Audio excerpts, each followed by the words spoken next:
In Congress, July 4, 1776, the unanimous Declaration of the 13 United States of America. When in the course of human events it becomes necessary for one people to dissolve the political bands which have connected them with another, and to assume among the powers of the earth the separate and the equal station to which the laws of nature and of nature's God entitle them, a decent respect to the opinions of mankind requires that they should declare the causes which impel them to the separation. We hold these truths to be self-evident, that all men are created equal, and that they are endowed by their Creator with certain unalienable rights, that amongst these are life, liberty, and the pursuit of happiness, that to secure these rights, governments are instituted among men, deriving their just powers from the consent of the governed, that whenever any form of government becomes destructive of these ends, it is the right of the people to alter or abolish it, and to institute new government, laying its foundation on such principles and organizing its powers in such form as to them shall seem most likely to affect their safety and happiness. Prudence, indeed, will dictate that governments long established should not be changed for light and transient causes, and accordingly all experience hath shown that mankind are more disposed to suffer while evils are sufferable than to right themselves by abolishing the forms to which they are accustomed.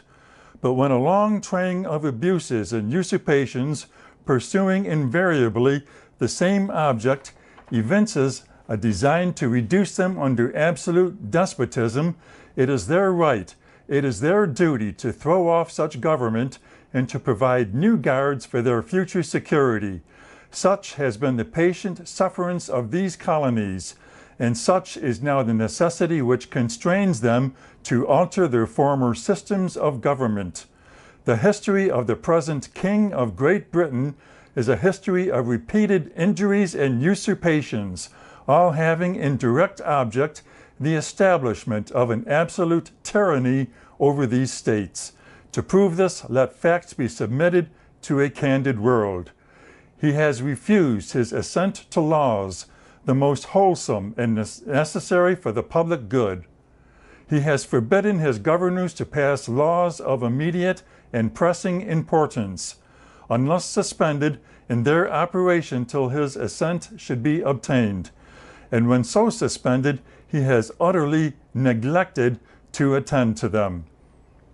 He has refused to pass other laws for the accommodation of large districts of people, unless those people would relinquish the right of representation in the legislature, a right inestimable to them and formidable to tyrants only. He has called together legislative bodies at places unusual, uncomfortable, and distant from the depository of their public records for the sole purpose of fatiguing them into compliance with his measures. He has dissolved representative houses repeatedly for opposing with manly firmness his invasions on the rights of the people. He has refused for a long time, after such dissolutions, to cause others to be elected, whereby the legislative powers incapable of annihilation have returned to the people at large for their exercise, the state remaining in the meantime exposed to all the dangers of invasion from without and convulsions within. He has endeavored to prevent the population of these states, for that purpose obstructing the laws for naturalization of foreigners, refusing to pass others to encourage their migrations hither, and raising the conditions of new appropriations of lands. He has obstructed the administration of justice by refusing his assent to laws for establishing judiciary powers. He has made judges dependent on his will alone for the tenure of their offices and the amount and payment to their salaries. He has erected a multitude of new offices and sent hither swarms of officers to harass our people and eat out their substance. He has kept among us in times of peace standing armies without the consent of our legislatures. He has effected to render the military independent of and superior to the civil power. He has combined with others to subject us to a jurisdiction foreign to our Constitution and unacknowledged by our laws, giving his assent to their acts of pretended legislation. For quartering large bodies of armed troops among us, for protecting them by a mock trial from punishment for any murders which they should commit on the inhabitants of these states, for cutting off our trade with all parts of the world, for imposing taxes on us without our consent, for depriving us in many cases of the benefits of trial by jury, for transporting us beyond seas to be tried for pretended offenses, for abolishing the free system of English laws in a neighboring province, establishing therein an arbitrary government, and enlarging its boundaries so as to render it at once an example and fit instrument for introducing the same absolute rule into these colonies, for taking away our charters, abolishing our most valuable laws, and altering fundamentally the forms of our governments, for suspending our own legislatures and declaring themselves invested with power to legislate for us in all cases whatsoever. He has abdicated government here by declaring us out of his protection and waging war against us. He has plundered our seas, ravaged our coasts, burnt our towns, and destroyed the lives of our people.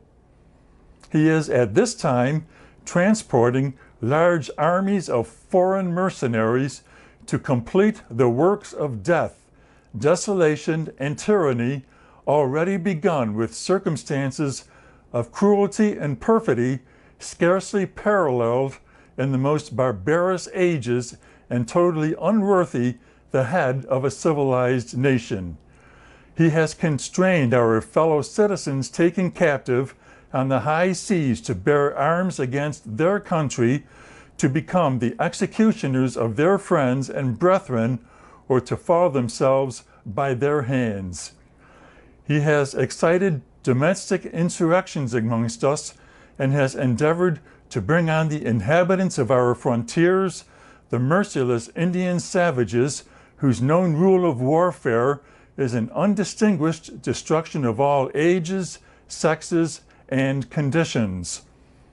In every stage of these oppressions, we have petitioned for redress in the most humble terms. Our repeated petitions have been answered only by repeated injury.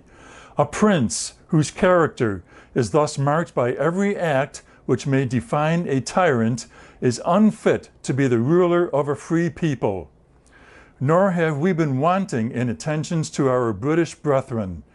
We have warned them from time to time of attempts by their legislature to extend an unwarrantable jurisdiction over us. We have reminded them of the circumstances of our emigration and settlement here. We have appealed to their native justice and magnanimity, and we have conjured them by the ties of our common kindred to disavow these usurpations which would inevitably interrupt our connections and correspondence. They too have been deaf to the voice of justice and consanguinity.